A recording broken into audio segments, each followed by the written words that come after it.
Baptism అంటే మతం పుచ్చుకోవడం కాదు. బాప్తీసం అంటే బ్రతుకు మార్చుకోవడం. బాప్తీసం అంటే యేసుక్రీస్తు వారిని ధరించుకోవడం.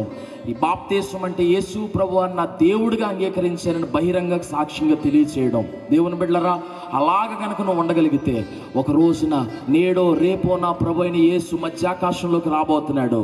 ఆయన వచ్చేటప్పుడు నువ్వు సిద్ధంగా ఉన్నావా? నువ్వు ఎత్తబడిపోతావు.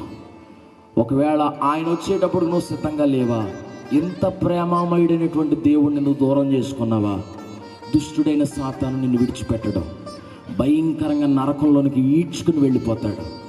యేసు ప్రభువారు నిన్ను సరి అయిన సమయంలో నీ గుండెల్లో చేర్చుకున్నావా? రక్షకుడిగా అంగీకరించేవా? నీ జీవితం ధన్యమైపోతుంది. రేపంటావా, ఎల్లుండంటావా, వచ్చే నెల అంటావా, తర్వాత సంవత్సరం అంటావా, ఇప్పుడు కాదులే తర్వాత చూద్దాం అనుకుంటావా?